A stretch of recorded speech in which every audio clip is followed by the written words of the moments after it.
the interesting question on how do we seek solidarity in the academy between different kinds of feminists, different kinds of gendered positions, different kinds of racialized positions.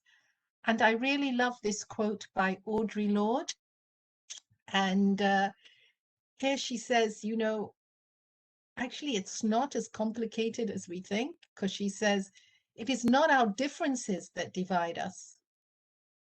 It is our inability to recognize and accept and celebrate those differences. So difference should not be a problem. It is the ability to recognize and accept that is the problem.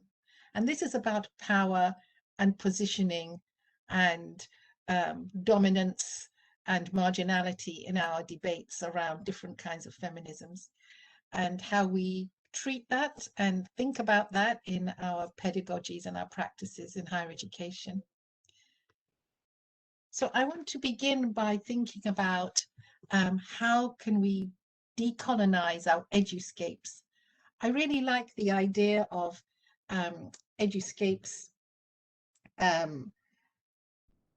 in terms of the affect. You know, what we mean by affect is the emotions, the feelings, the desires that are captured within higher education. Our universities are highly marketized, commodified spaces full of precarity. And by that, I mean, you know, casualization. It's a huge money-making machine at the end of the day. And I often think of, you know, fishing, you know, when you throw out a net and you pull in the fish. Well, I think of the students in this way. We pull out the net and we pull in the hopes, desires, and dreams of young people into higher education. And this is my focus today, is very much on this affect and the way in which we think and feel in higher education. And for me, you know, decolonizing knowledge and decolonizing our pedagogies in complex knowledge economies is really at the crux of this post-COVID moment. How do we move forward with new technology? Look, we're having so much trouble today, but I won't talk about that. But, you know, how do we reach out? What is the extent of our tentacles or our nets in this new moment? And who gets access?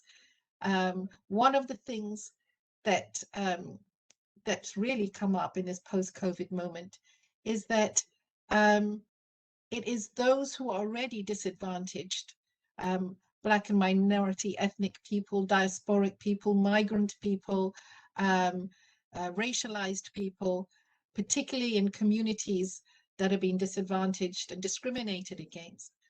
They are the ones who most likely to get COVID because of the living and work conditions. And we know that this will have a huge impact on the students coming into higher education in the next 10 to 20 years. So we need to think about all those issues in our complex knowledge economies.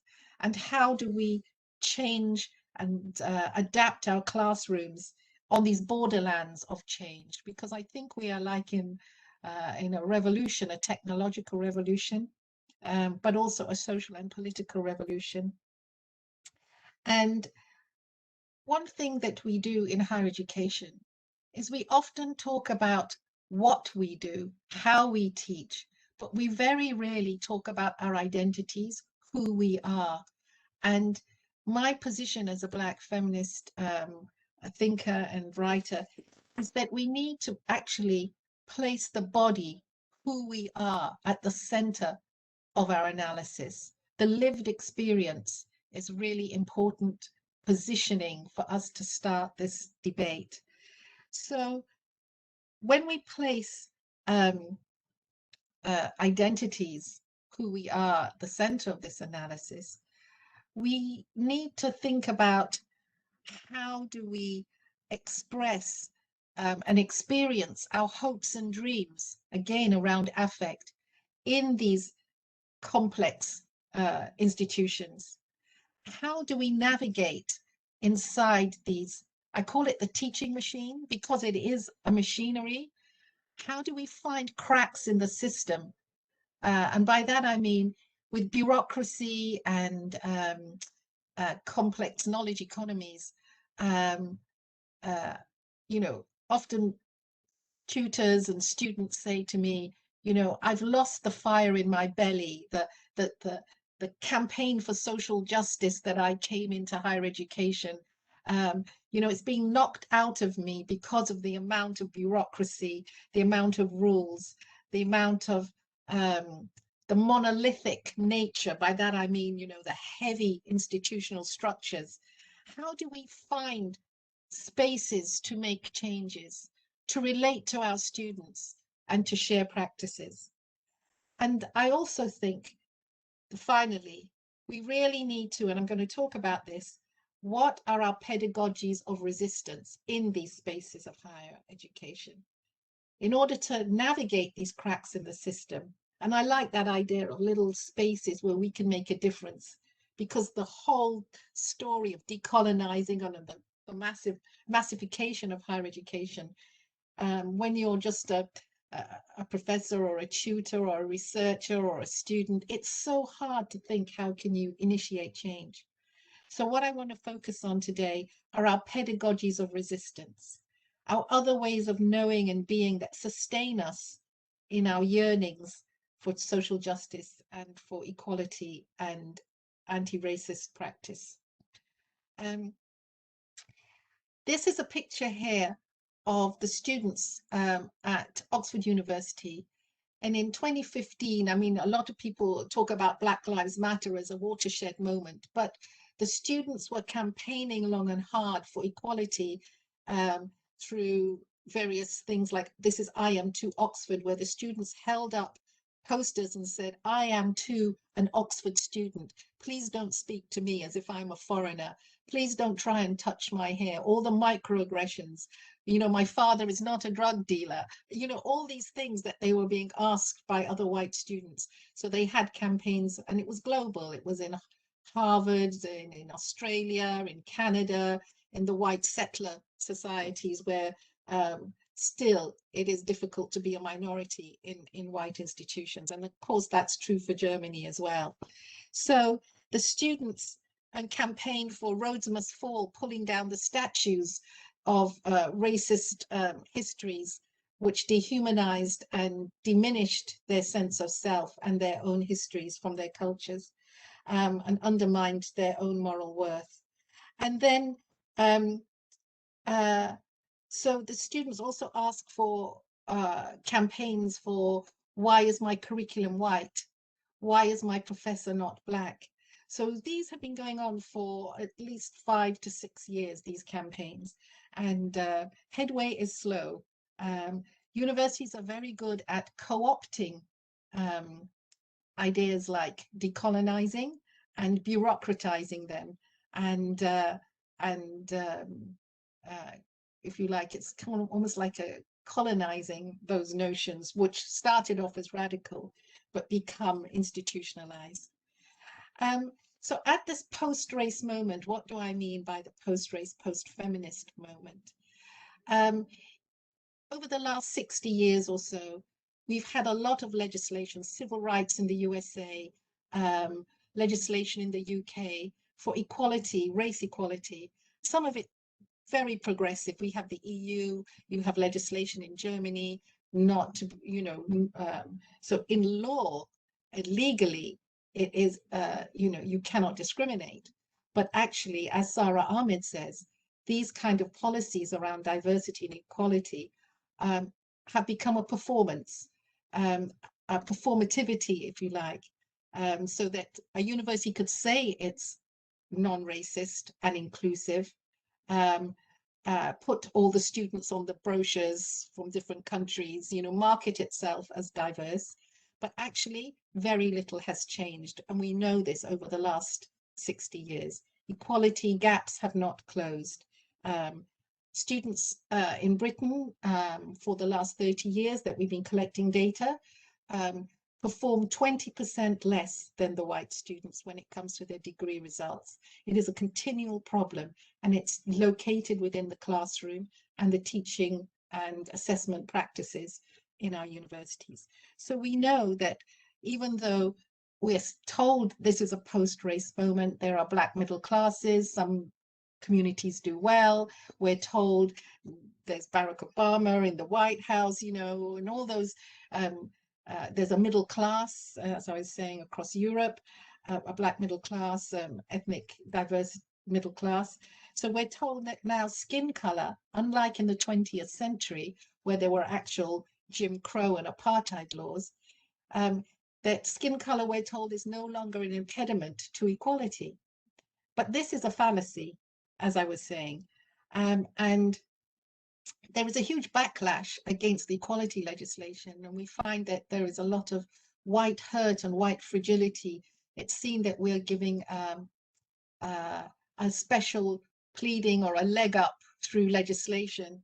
I've always been told as a woman of color who's a professor by my white male colleagues, they've told me that I'm only a professor because I'm at the right time, at the right place, that I'm, you know, non-deserving of that position. It's only because I'm politically correct that I got the job. And so this is that kind of undermining white hurt, white fragility, anger at the people who have achieved and moving into positions of relative power, I would say. And this post-race and post-feminist moment, the post-feminist moment is very interesting. Angela McRobbie talks about it as a moment in which there is a new sexual contract. What is very interesting, women are now entering into higher education in large numbers. In fact, the student body is actually tipped towards female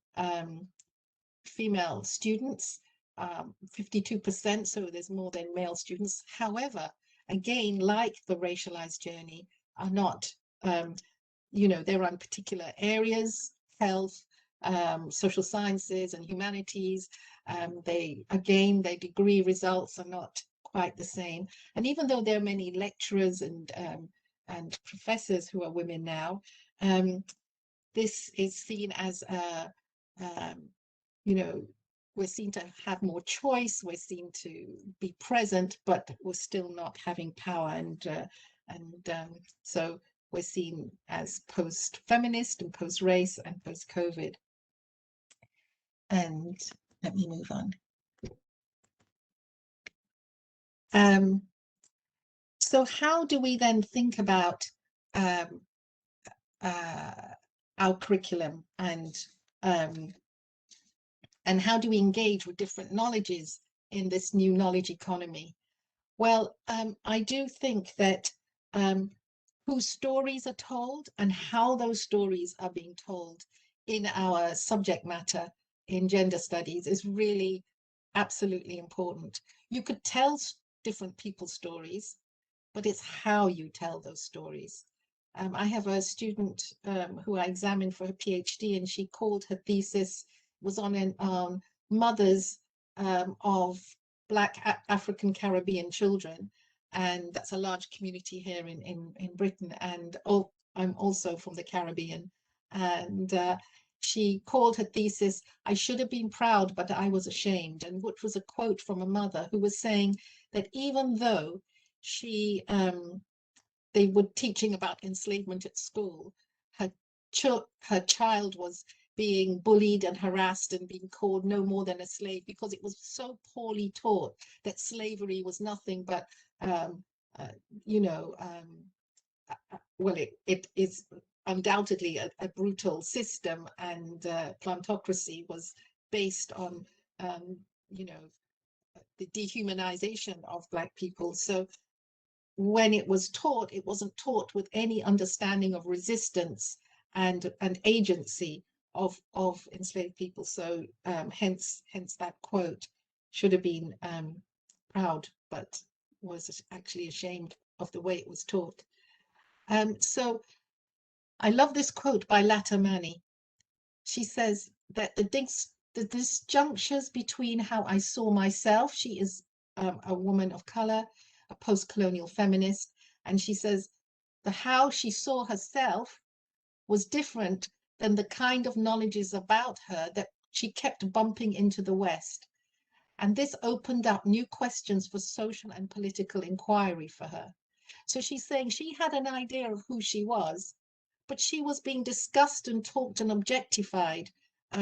She was working in California, and she was saying, you know, she didn't recognize the descriptions of herself. So this is a very important and powerful statement. And here is a picture of the Indian women suffragettes in 1911 in the UK at the coronation process. There were thousands and thousands of women. Of course, they were British and white, but there was this small group of Indian women suffragettes. And I never knew in over, 60 years plus that I've been alive, that they were Indian women suffragettes. In all the women's studies courses I've been on, in all the history classes that I've attended throughout my education, social science classes, I was never told that there were women suffragettes. Even as a feminist, I only found out about this in 2003 when I was on a commission for Asian and African heritage, and I saw this picture at the back of the British Museum in a tiny little corner. And then suddenly, when I looked into it, that they weren't in any of the textbooks on the suffragettes. It was still a white story, a white feminist story. And a movie was made of the suffragettes with Meryl Streep in 2015, and they put on their T-shirts, "I'd rather be a slave. I'd rather be a rebel than a slave." And it caused an outrage because there was this whole erasure of women of color from the suffragette movement. And there was no recognition in that statement that women of color didn't have the choice to not to be enslaved or indentured across the colonies. And when I met the director of the film in a debate, I asked her why weren't Indian suffragettes in the movie, and she said they didn't fit the narrative. And this is the interesting thing, they didn't fit the narrative. So she, even though she knew about them, she left them out. It wasn't convenient. And this is what Gayatri Spivak calls the systemic erasure, the epistemic violence of the erasure of different histories in our teaching of women's studies. There is a hidden genealogy of women of color in all aspects of our society, but those stories are not told. There's always an amnesia of what is revealed and by whom. And the counter memory that we have of our histories is never in that story. And Chandra Mohanty, one of our post-colonial Black feminists, she says that these Indian women suffragettes are treated as inarticulate voices from the dark. The only legitimate subjects for struggle are white women, never Black and brown women. And this idea that we are never agents, the only active agents are the white women. They are the only legitimate subjects of struggle. The only now there's been some books written about the Dilip Singh sisters who are in this picture and so on. But when I first found out, the only statement that I could find was from the Viceroy of India about these women. And he called them picturesque, he says. They were multicultural, so colorful in their bright saris. And I found this a very interesting statement because they weren't seen as the defeminized, masculinized harridans. So, harridans, by that I mean, almost evil, horrible suffragettes that the British patriarchal media had painted suffragettes in this way. And these women were seen as exotic others, described according to their dress, not about their values and their struggle and their resistance. And what this tells us is for women of color, it is always impossible to escape the body. You are judged through that lens of your color, of your dress, and of your positioning in the colonial hierarchy. So let's fast forward now and see where this takes us.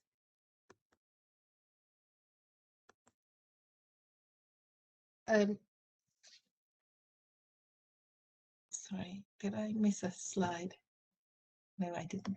Sorry. So how can we decolonize our pedagogies in women's studies? And here is Chandra Mohanty wrote a wonderful essay in, I think it was 1982 or 3. It was really an amazing essay called Under Western Eyes, which was about the construction of the Black and brown other women from the global South, women from the post-colonial countries, and how they were, you know, how they lacked any kind of positioning in women's studies. And she said, she did an analysis of, I think it was 15 or so years later, of women's studies from then till now. And I still think that her model that she shares with us here is still very rife in the way that we look at women's studies.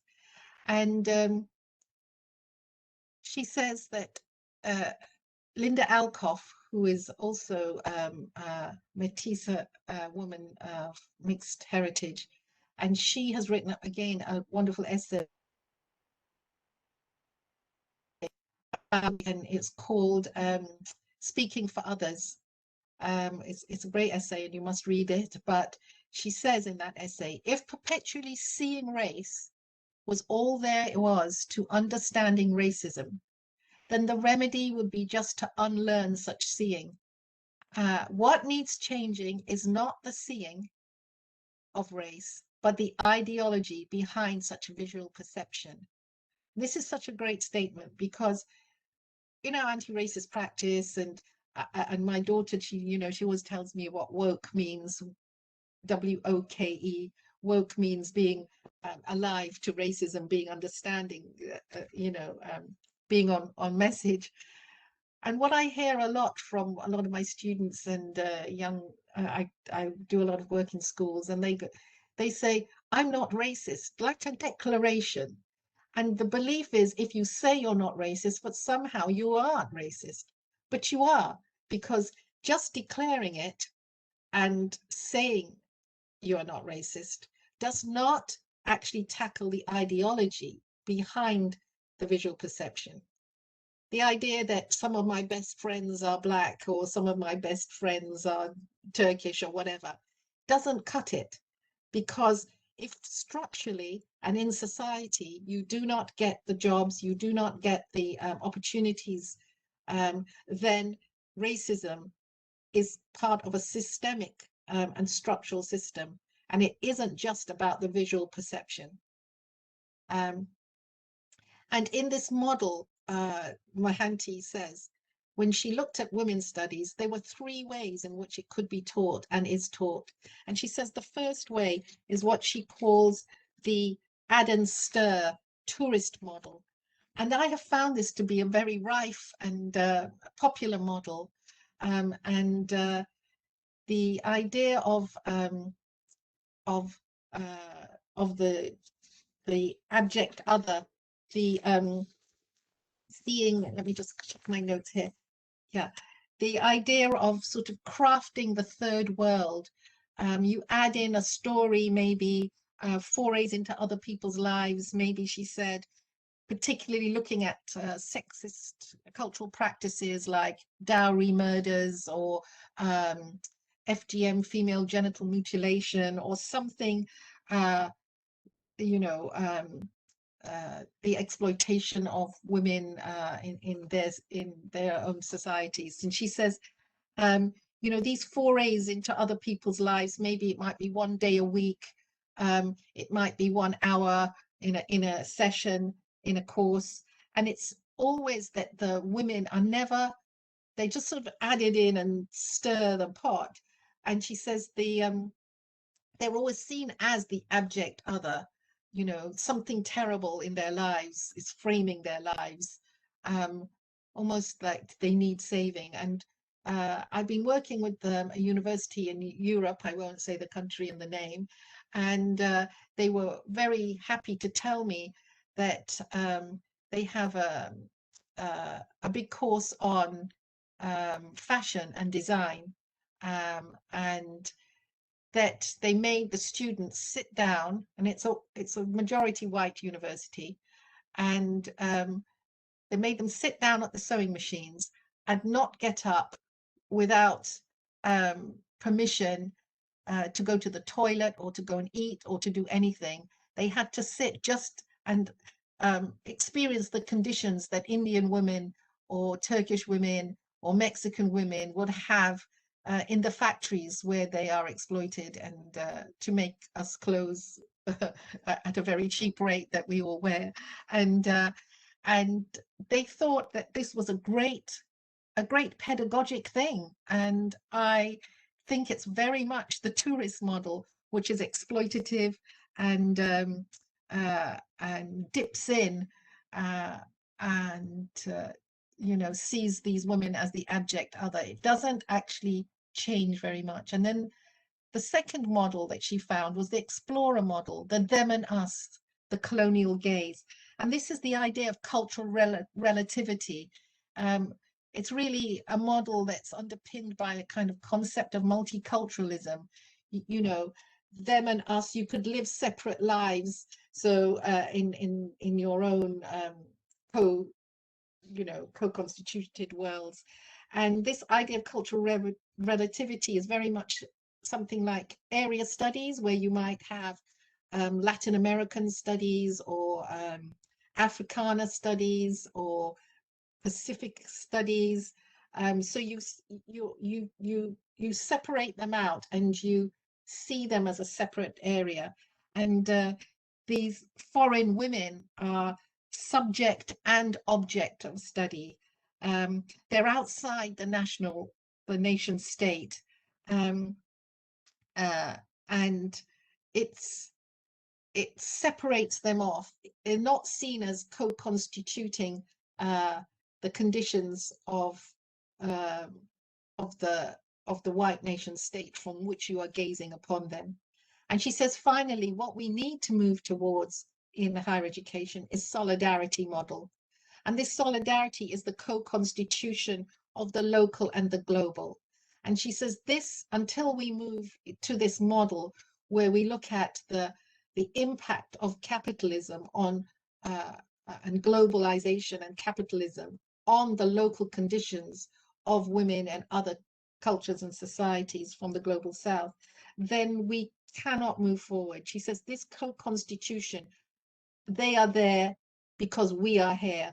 That's what we need to do. And she says, in this model, race is not toxic. It is seen as, you know, a comparative interweaving of commonalities between privileged women in the West and exploited women or women resisting in the East or in the global South. And she says, you know, race is not just simply about women of color here. Race is also about white privilege and about understanding the positioning of power in relationships. Power and politics are very important.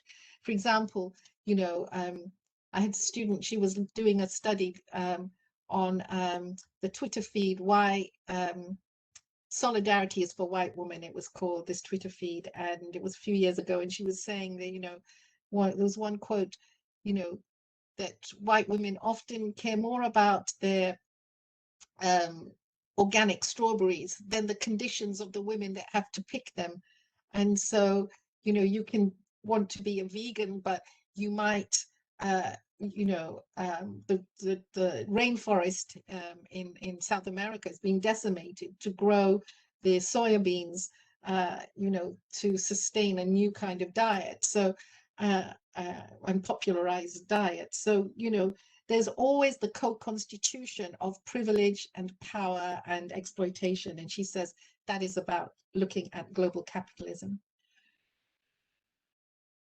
How am I doing for time?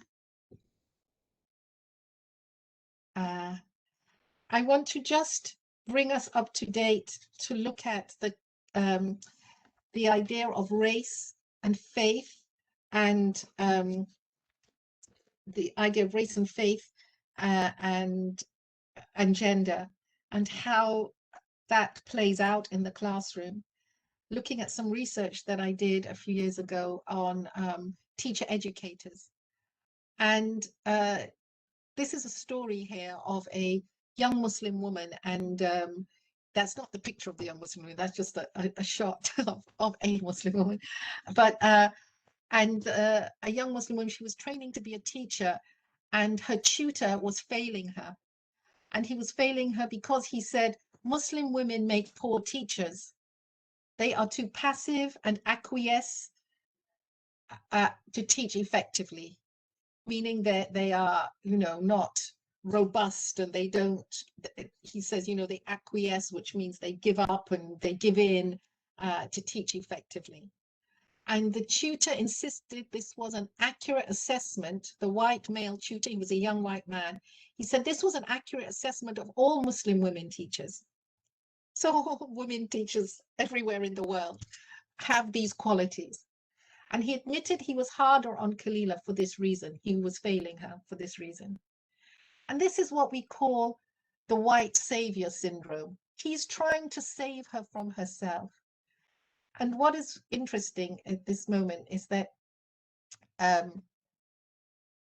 I have 2 minutes more, is that he was harder on her because he felt he was entitled and justified.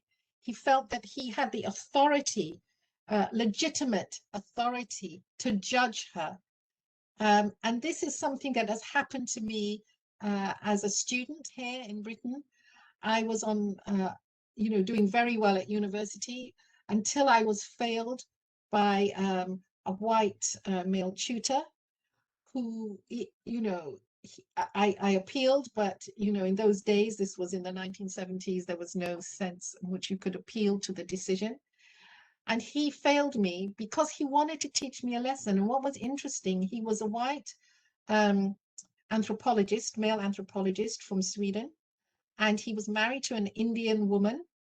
And he felt that he knew me better than I know myself. And this sense in which he was trying to be harder on me speaks to all those notions of stereotypes and the idea of the Muslim woman in particular. And in those days, I also used to wear a hijab. And he, you know, the woman's body has become, and I've written about this, the veil has become so symbolic of, so it's become a battlefield around the war against the Islamophobic war against terror. And I've called it like a second skin. The veil is seen like a second skin, in the same way Frantz Fanon talks about the epidermalization of the skin, how as a Black man, he's, even as a doctor, as a very eminent scholar, he's only ever judged by the color of his Black skin. He's one of our great post-colonial theorists. And in a way, the veil is like a second skin. She is judged through the crushing objecthood of the veil, like the crushing objecthood of the skin. So this misrecognition of her selfhood means failed. I will move on to the last slide. So just to say, in summing up, how can we move towards decolonizing our pedagogies in higher education? How can we shift the discourse around, you know, being more inclusive? And firstly, what do we mean by equality for students in challenging multicultural situations in our spaces of higher higher education.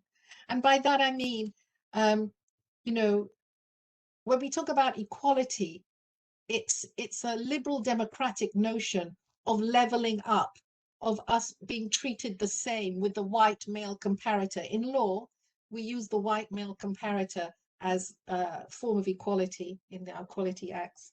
And what is interesting is, how does that relate to equity? Because equity is actually about recognizing difference and treating people according to that difference. And particularly if you are disabled or, you know, or in any way needing support, then you should get that support. And often that is lacking in our higher education systems because we think that everybody should be treated equally, but that is not necessarily so. And there are so many different languages around equality and diversity. It's a minefield. We have diversity, we have anti-racism, we have social cohesion. You must have different concepts in policies as well in Germany. And also, what are our principles of professional and academic engagement, and how do we arrive at them? This is really about our ethics when we're teaching and engaging with students. It's really very important to think about reciprocity, and by that I mean giving back. One of my favorite books is a book by Kathleen Casey, and she talks about reciprocity, giving back, and acts of love amongst the teachers that she was studying and looking at. How, how do we have pedagogies of love and care in our classroom? And when we're looking at raising standards for students, it's always about teachers that care, that make a difference. And it's the most glorious thing to be a teacher and a transformative agent for social change. And finally, what social and political and cultural change do we really want to achieve? This is a really major question of what power and privilege are we willing to give up? Somebody was telling me in a session I was doing with them that she was a woman of color, and she said her white colleague said to her that she was not going to go for promotion because she wanted the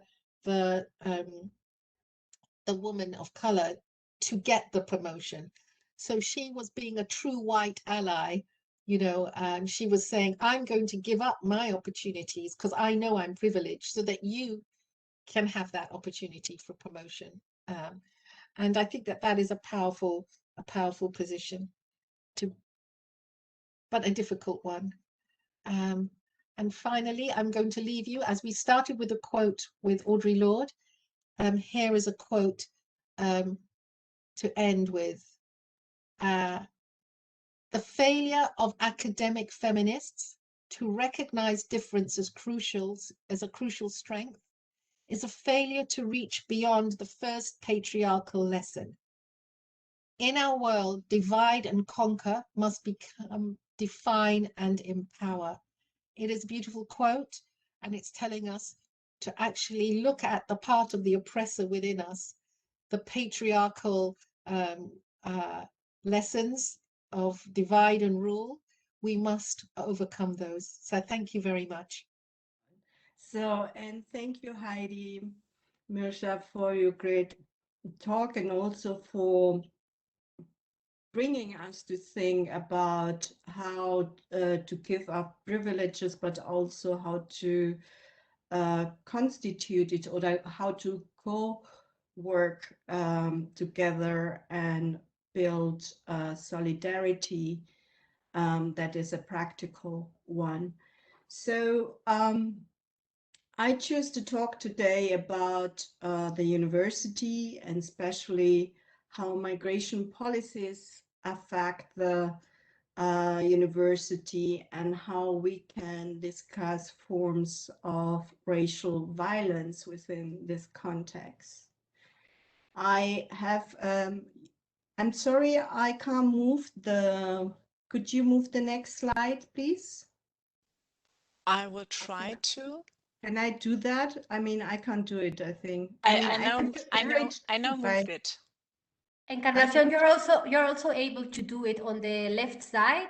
You see the numbers of the. Okay, sorry. Okay. I don't dare to touch anything in case there something stops. Yeah. Okay, so I would like to tell you a bit how I get into this field of thinking about the university as a workplace, also as a space of social relations and interpersonal relations, and also the institutional culture of the university. So, sorry, not yet there. So where I come from, when I used to clean the staircases of a house on Saturday mornings with my mother, we used to move aside every time somebody came down the stairs. My mother got this job for extra money, and I used to help her. This was a regular situation for a Spanish guest worker household, where cleaning people's houses was a source of income. Us moving aside while people came down the stairs is a memory that keeps repeating every time I try to make sense of my life as an academic in my workplace, the university. Every time somebody came down the stairs, we wondered if we would be greeted. Sometimes people would say a friendly good morning. Sometimes they would pass without noticing us. It is this invisibility and the taking for granted, and at the same time silencing of those that contribute to the recreation of the lives of others, that intrigues me. Yet I ask today, how is the question of invisibility and silence played out within the context of the university? The silences around experiences of racism in academia remain largely unspoken. Thus, as the philosopher José Medina reminds us in his analysis of hermeneutical sensibilities, public silences, even when they do involve unfair hermeneutical disadvantages, should not be equated with a complete expressive and interpretative incapacity. Sometimes oppressed or marginalized publics do not communicate about certain things with other publics, not because they are hermeneutically incapable of doing so, but because, given the special vulnerabilities they have accrued, it is not in their interest to do so. Medina further notes that there is no guarantee that the voice of the person experiencing hermeneutical injustice, and I would add also material injustice, will be heard. This is so because, as he says, when we have the sense that the speaker has next to no chance of getting herself understood, when she is struggling to make sense of something, it is because her interlocutors have been trained not to her, or to her only deficiently, and through a lens that filters out the speaker's perspective. This lack of hearing contributes to an accumulation of hermeneutic gaps, willfully and unwillfully maintained, while establishing normative matrices of speaking and silencing. This produces what he calls testimonial insensitivities and also testimonial injustice.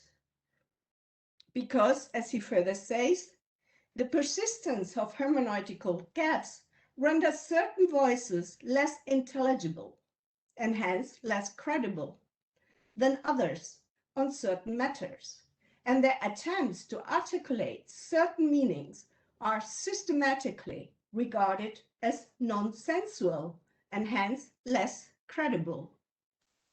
As we can see, José Medina is interested in communicative interactions and look at active ignorance and epistemic others and hermeneutical injustice by considering situations, contexts, and dynamics of speech and interactions. I would like to consider the institutional framework in which these dynamics evolve by looking at racism and the impact of migration policies at the university. I will do this by first looking at the university and migration policies, second by addressing social relations, and finally by interrogating the institutional culture. Besides guaranteeing the institutionalization of knowledge production, universities are strategic locus for the establishment of cultural hegemony. Mainly recruiting from white national affluent groups, these institutions are privileged sites for the reproduction of white national elites. Universities reflect deeply entrenched social inequalities marked by class, race, disability, sexuality, and migration. This mirrors the social inequalities within the nation state. Therefore, the analysis of the restructuring of the university cannot just be confined to an economic or political question. It needs to include an analysis of racial capitalism, the coloniality of power, and the coloniality of knowledge. It is in this regard that discussions on gender and diversity need to be interrogated by considering their function in the restructuring of the university as a commercial and financial concern. For example, and Heidi already spoke about, programs on diversity has been at the center of managerial strategies in British universities for some time, and it's increasingly being included in the strategic development plans of German universities. What this allows is to pay more attention on the inclusion of diversity in recruitment policies, but without having any institutional binding force. Thus, the limited inclusion of women and national minorities into leading management and research positions precludes the fact that structurally very little has changed in the feminized and racial division of work in universities. While in the last decade, gender equality measures in German universities have resulted in a moderate increase in female professors, they tend to be white and belong to the national elite or middle class. The neoliberal university can appear also to include Black and other people of color in order to reaffirm and expand their commitment to diversity without disrupting the hegemonic white establishment. Anti-racist, decolonial, feminist queer debates deriving from social struggles can be co-opted and mainstreamed. The neoliberal university is multicultural, gender-sensitive, and family-friendly, and, if convenient, also post-colonial or decolonial. Thus, while the discussion on the recruitment and promotion of Black people of color, refugee, and post-migrant scholars to academic and professorial positions is necessary, an analysis that foregrounds the question of institutional racism in relation to social inequality remains pertinent.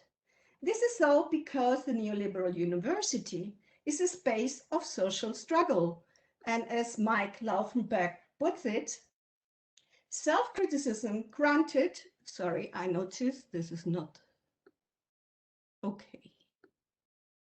Nope, sorry, I don't have this code, so I read it. Self-criticism granted, these are struggles that we are involved in and that we want to be involved in because we recognize the university as a preeminent site for the reproduction of power relations, racism, and classicism, and therefore also for their critique.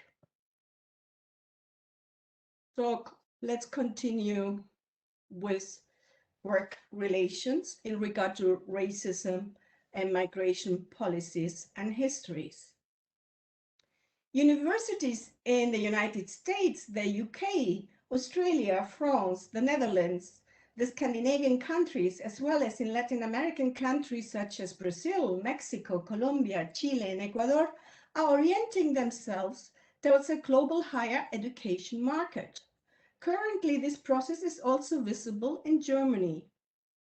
Migration researchers have been pointing towards the effects of this development, which is more clearly visible in the rising mobility and migration patterns of international students and scholars. Migration policies in the United States and the UK regulate this mobility.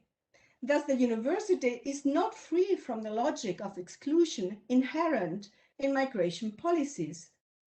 When migration policies enter the gates of the neoliberal university, the national, racializing matrix that is fundamental for the nation state and its governing logic is revealed. Even as migration policies do not directly engage in a racialized discourse, the immanent technology for the production of an other possesses a racializing power which manifests itself in the creation of migrantized and racialized subjects. International students and scientists, as well as non-academic personnel, are confronted with visa requirements and other modalities of migration control. The degree and intensity vary depending on national, regional, religious, and economic background. One's legal status is decisive for the opportunities or hurdles that confront individuals or groups marked as migrants, asylum seekers, or refugees. Undocumented migrants, refugees without a residence permit, and people who have applied for asylum have no access to higher education. Even if they fulfill the official requirements for acceptance into the university, their legal status condemns them to social stagnation by preventing them from participating in employment or higher education officially. In the case of international students and researchers, we have a group of migrants who are in a position to secure temporary residence permits in Europe based on the financial resources or professional competence.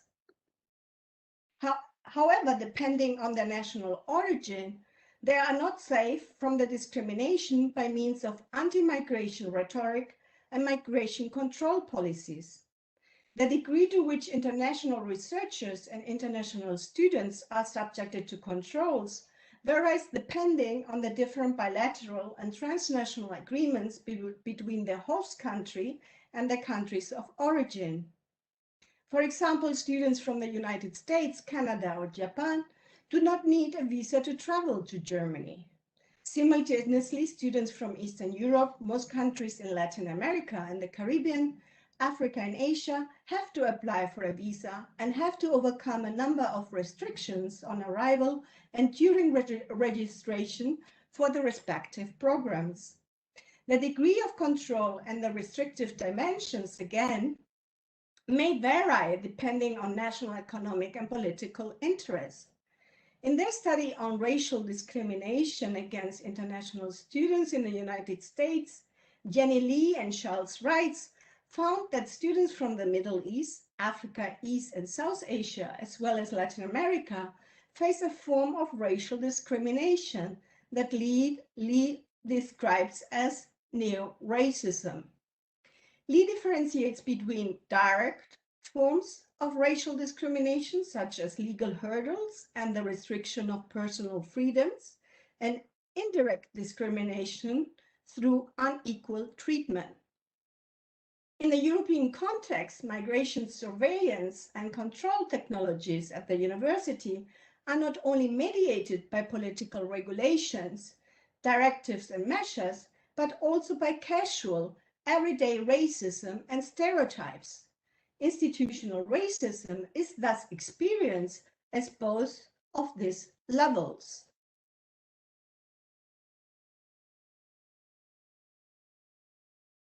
Oh, natives, sorry. So let's continue with work culture and exception of the rule. When it comes to racism, the question regarding the colonial history of the university and its function as a space where social inequality is reproduced and where these issues are silenced or made impossible become pertinent.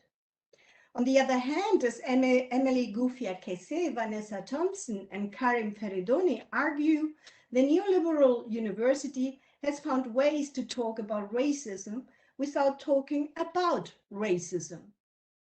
This complicates questions of how to deal institutionally with discrimination and the role of anti-discrimination measures and offices.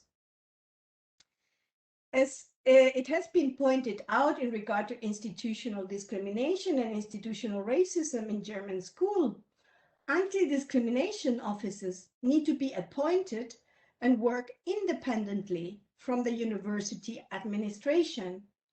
A space of safety, security, and anonymity is needed when persons take the very difficult step to talk about the experiences of racist intersectional violence.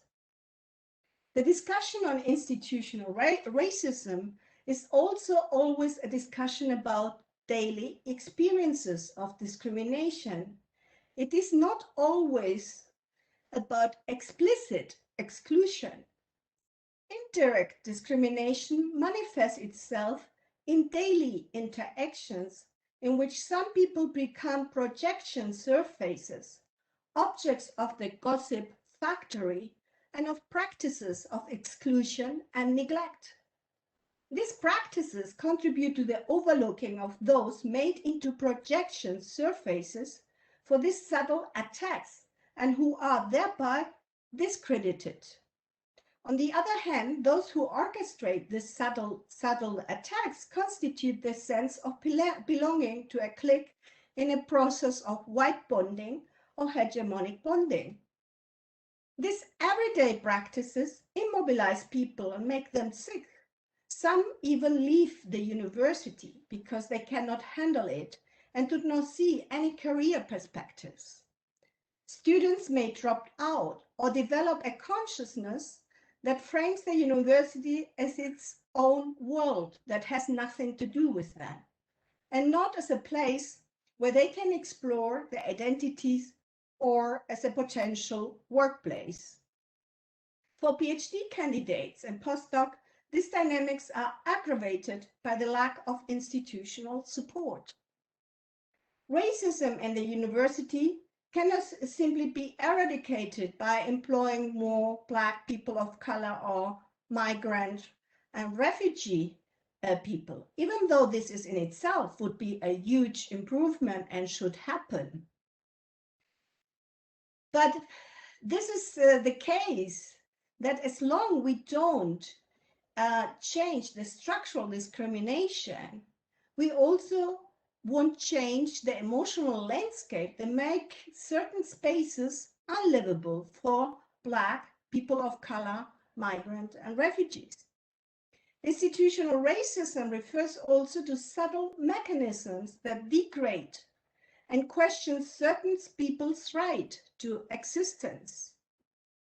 In this context, we are talking also about what Nirmal Pur calls space invaders when we refer to racialized and migrantized subjects entering a space that they have been historically and contemporarily been excluded from. I remember a situation at the University of Hamburg when, during a recruitment session, a professorial member of the commission exclaimed, "We aren't going to be sharing a table with the service staff, are we?" Although the comment was not directed at me, it was immediately clear for me that the question as to who gets a seat at the table is of great importance for people who demarcate their private space based on social distinction and who are used to being served by other people. When the tutor of the cleaning lady or the person one would employ as a gardener or as a cook or nanny suddenly has the same position as oneself, it may be celebrated as long as it remains the exception. Yet when it becomes the rule, it can be considered a threat, as it is seen to destabilize the social hierarchy. Casual racism that organizes the order between societally superior and inferior positions occurs in everyday encounters and interactions. In this context, imagination, presuppositions, and emotions are the basis for action. Racism works by creating an outside to the norm. The generally applicable basics of interaction are suddenly abandoned. The exception to the rule is established. For instance, when a person is interrupted in daily interactions between colleagues, not invited to certain meetings, or overlooked during project presentations, or the academic work is appropriated without acknowledging or being cited. Aside from the daily ego-profiling ambitions that are required and performed over and over within academic sociality, dynamics of institutional racism are allowed to pass without comment or discussion where they would otherwise be considered unfair or unethical amongst colleagues. As Goufiak asserts, recalling Shirley Ann Tate's work on affect and racism in the university,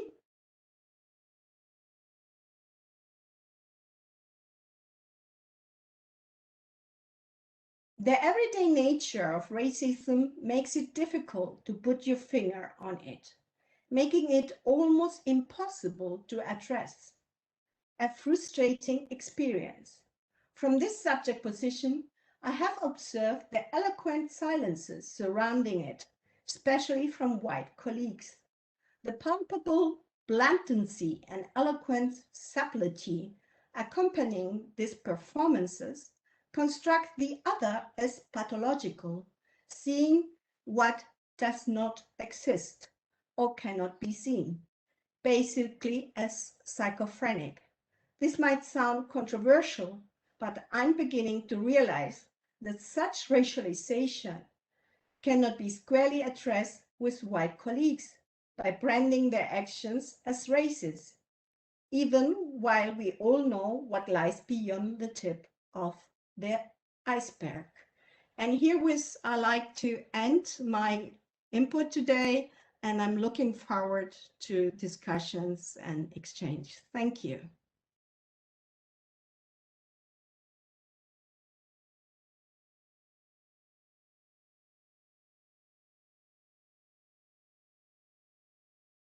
You know, in terms of, I don't know enough about the German situation, but one thing, just the question that you ask makes me think of Gloria Wecker's work on white innocence. And I would say that, you know, we don't want to have different countries saying to each other, you know, we don't really, we're not as developed as you are in Britain, you know, talking about these issues.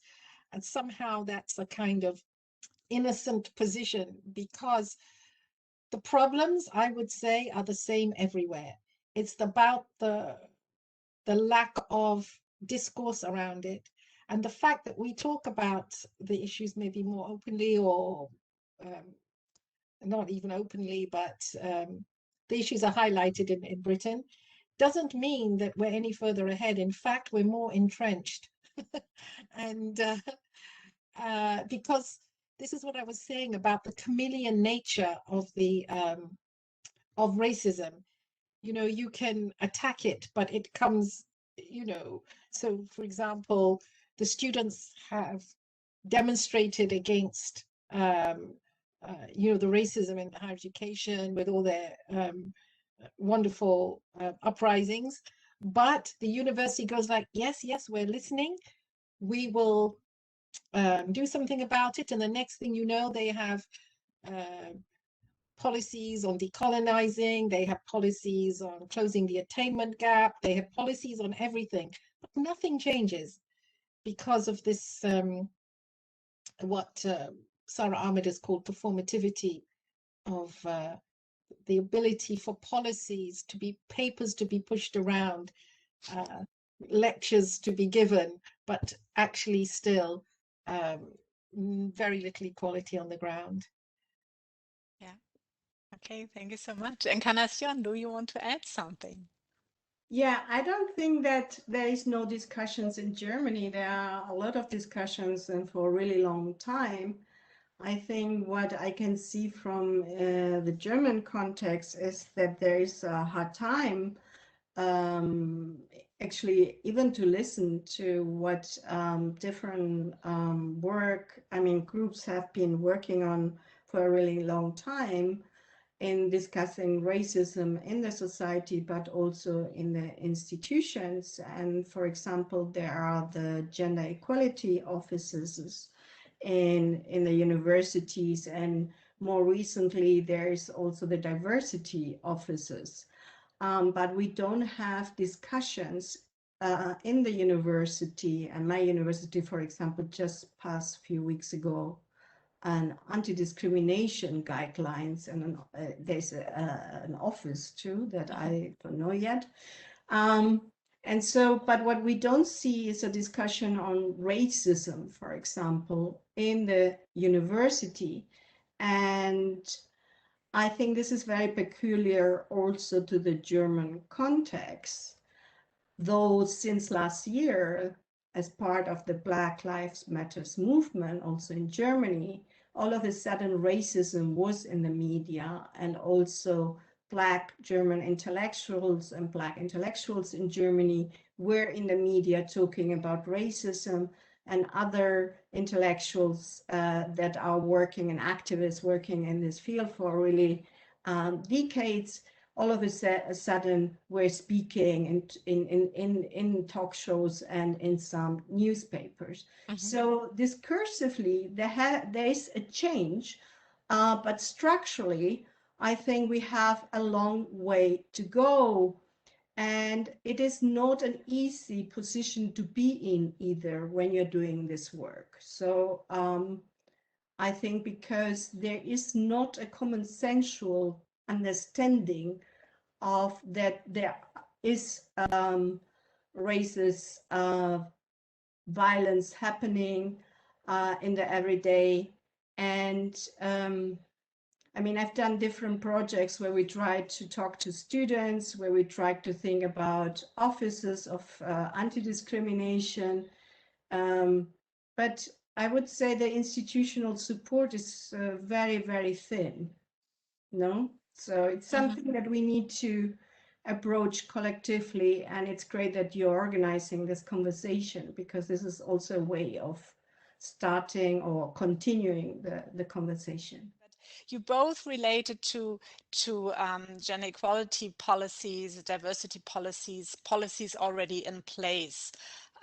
So when we want to introduce more of anti-racism to the discourses and institutions of higher education, would you suggest that we use the existing discourses? So should we relate to the diversity discourse, or do you feel we could be more successful if we in a way derail this discourse and start a different story? What would be the best way to get away from the ever new policies to action? Well, I'm just going to talk about the British experience. We've got something called Athena Swan, which is about bringing women into the sciences, the STEM subjects, science, the technical science subjects. And that is now being promoted very, very much in Britain at the expense, and this is what I'm saying, at the expense of diversity policies. So they seem to be rivaling each other instead of working cohesively together. So, of course, the STEM subjects is really very much focused. I'm not saying that it's mainly white. It is mainly white because of the sheer numbers of white women in higher education. There's been an explosion of white women, but maybe not in the STEM subjects, but increasingly so. And diversity has been derailed by that. So the government and the university putting a lot of money into gender issues and much less into the diversity issues. And why should it be either or? And one of the things that is happening is the professionalization of the diversity industry. It's become very much used to, people have very well-paid jobs promoting diversity in their institutions or in central government. And largely, these are now very senior white women working on diversity, and diversity meaning racialized diversity. And very few Black and minority ethnic people of color are actually in those jobs. So it's become, I think it's become very politicized and very hijacked by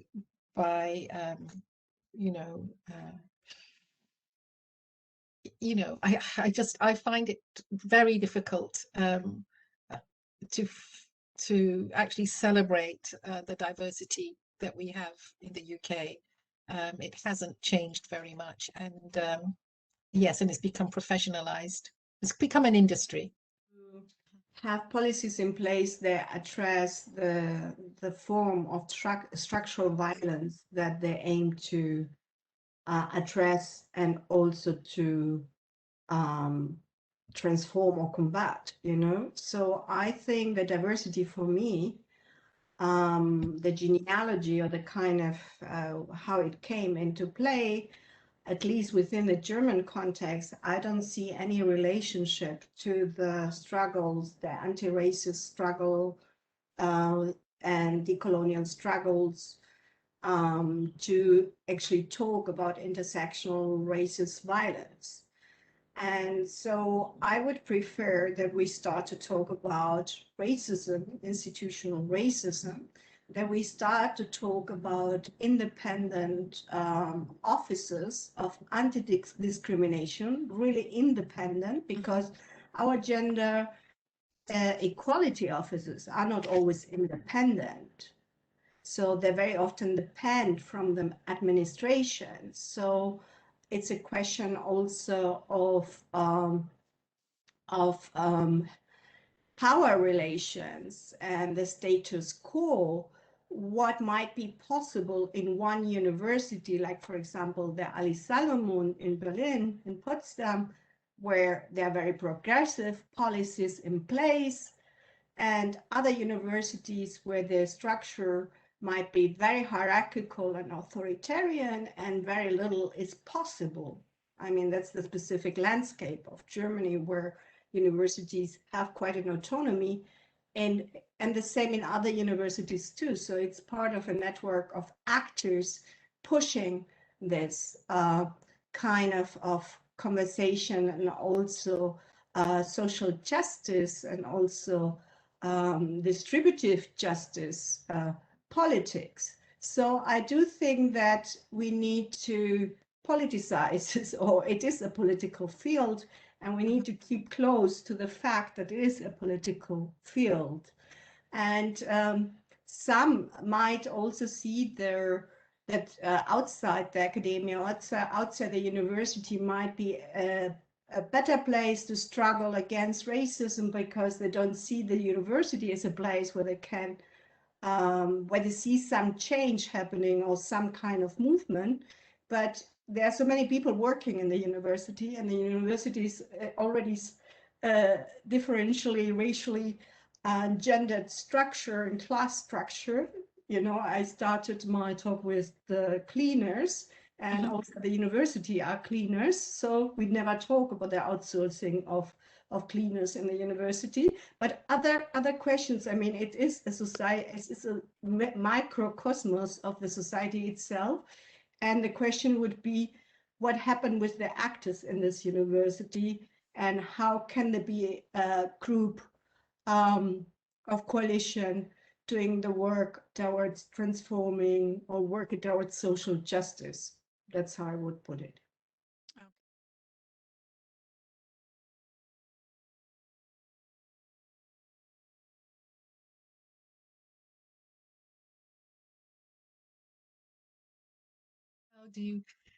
It's a very great question. How do Black, Indigenous, and people of color begin to challenge institutional racism? Well, we've been doing this for a long time. I mean, I've been doing it for 40 years, and the onus tends to be on us to do the challenging, and there's we are, if you like, our bodies become targets in the whole policy arena. This is why I was saying, about challenging the way that the policy and diversity policies have evolved, because we're seen as, and Encarnacion said this so beautifully in her presentation, just having us there, having us at the table, having a few Black bodies in an institution, the institution pats themselves on the back and goes, yeah, we've done really well.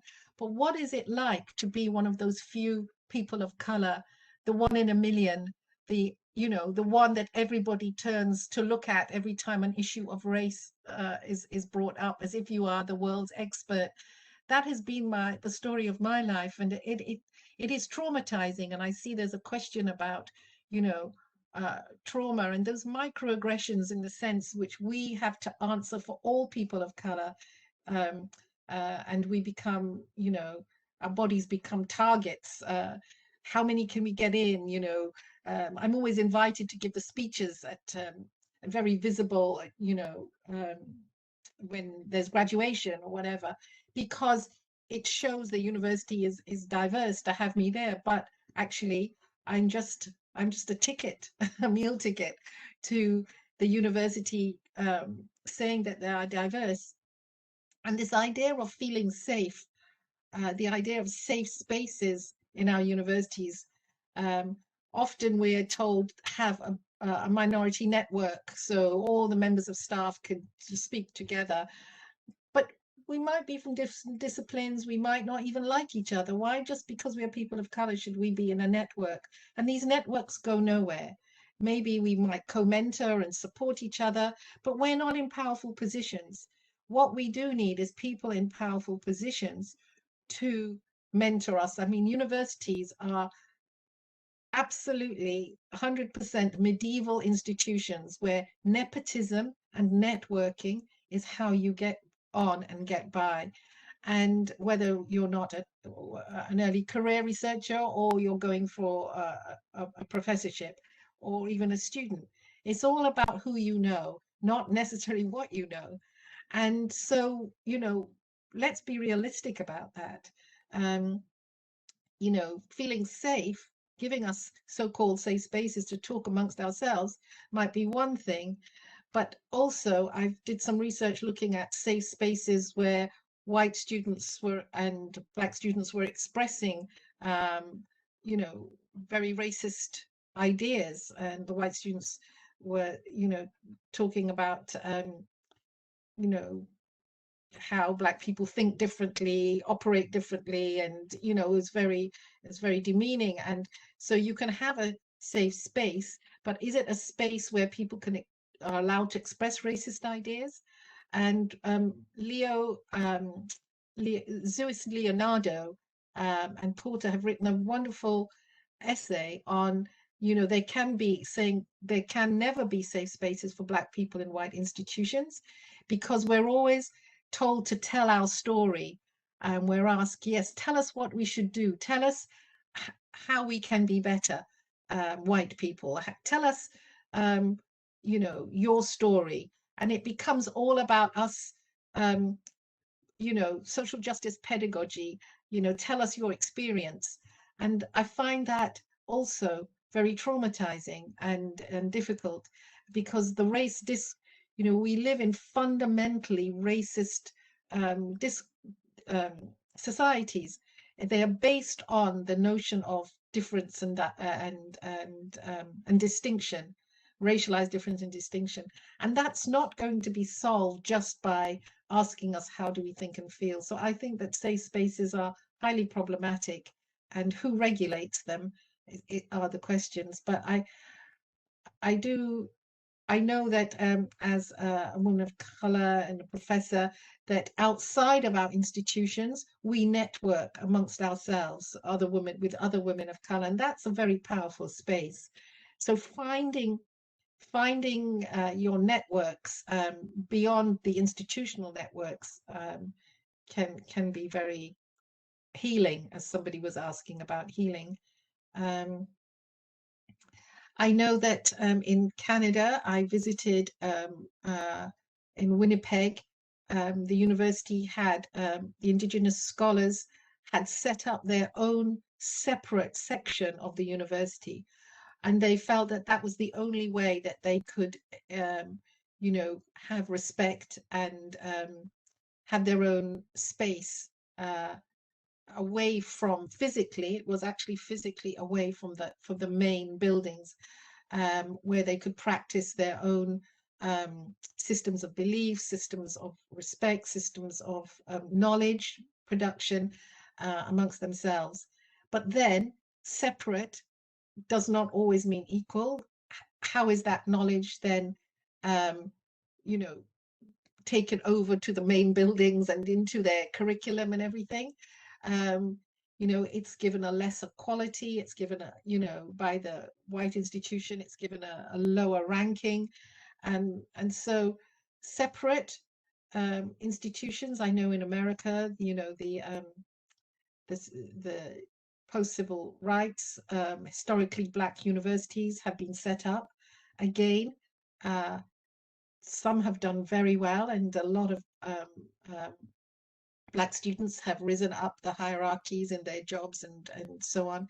But what we've found in doing research on whether or not institutions can be separate but equal is that, again, networking is very important. So when you go for a job, say like as an investment banker, somebody will go like, well, did you go to Yale? And you go, no, I went to, you know, another university. And they go, you know, people network by who they know, and a comfort zone that they have.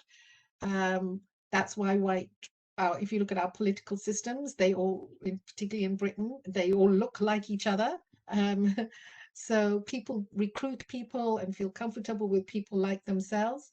So this is something that makes it very difficult for people of color to navigate safe spaces in our higher education institutions. I think it's important to be connected also and to network outside academia. So that's a very important connection. And there you will find maybe in the place one is studying and the discipline one is studying, there might not be too many let's say politically also organized and attuned students of color or Black students, or in settler colonial states also indigenous students. So then I think it's important to look for these networks outside the institution and then try to build up the networks in the institution. In Germany itself, we have just initiated a network that is called Decolonize e.V. I don't know if the person is in Germany based, but I can also send you the link. So this is a network that is addressing especially the university and academia, looking at coloniality, looking at institutional racism, but also, for example, in Berlin, Each One Teach One, that is doing a lot of work in this context, which is Black diaspora institution, and working a lot on anti-discrimination and institutional racism. So there are different organizations actually that are doing the work. And I was thinking of also of Canada. I've been in Canada last year in Alberta, and I was impressed actually by the networks and the organization of different indigenous groups that were organizing their own infrastructure actually at the university, and also a network of Black students, for example. So I think it is possible, and in certain, as I'm based in Germany, I would think about the German infrastructure and networks, and in some places and in some universities also in Germany, you might find on the level of students this kind of networks. And there are also networks that are working on a European context, which might be interesting. Yeah, okay, thank you.